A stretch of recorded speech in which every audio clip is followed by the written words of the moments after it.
In 1900, a storm drove Greek sponge divers off course. They sheltered behind the tiny island of Antikythera. When the weather cleared, one diver descended 45 meters and surfaced screaming. He had found a Roman shipwreck from around 65 BC. Marble statues, amphorae, coins, and one unremarkable green, corroded lump the size of a shoebox. 2 years later, an archaeologist noticed a gear wheel embedded inside it. A gear wheel in a shipwreck from the 1st century BC. Over the next century, X-ray tomography revealed what the corrosion had hidden. At least 30 interlocking bronze gears cut to a precision of tenths of a millimeter.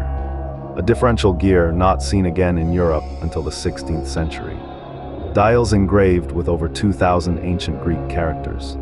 Pointers that tracked the sun and moon in the zodiac. The phases of the moon. The dates of solar and lunar eclipses. The 4-year cycle of the ancient Olympic Games.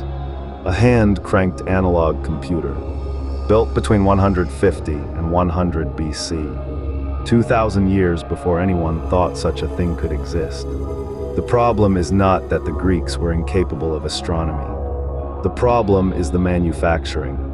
To cut gear teeth this small, this evenly, this concentric, requires jigs and dividing plates and hardened tooling that the archaeological record does not show. No workshop, no blueprint, no second example, no earlier prototype, no later evolution. When the Roman Empire fell, the technology vanished. Clockwork of this complexity would not reappear until Islamic astrolabes 1,000 years later. 1,400 years of silence. Roman authors briefly mention devices attributed to Archimedes that could show the motion of the heavens. No physical trace of that tradition survives, except this one lump. Modern researchers argue there must have been others.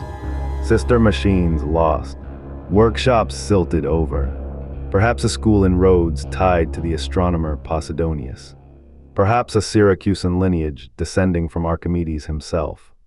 Perhaps, but we have exactly one, and it was not on its way to a temple.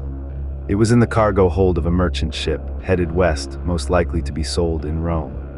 Which means in 87 BC, this was for sale. Which means somewhere in the eastern Mediterranean, someone knew how to build it, sell it, and quite possibly build another. And then the knowledge died. No successor, no copy, no living tradition. Just a corroded shoebox pulled from the seabed by accident. In the museum in Athens, the fragments sit under glass. A replica turns slowly beside them.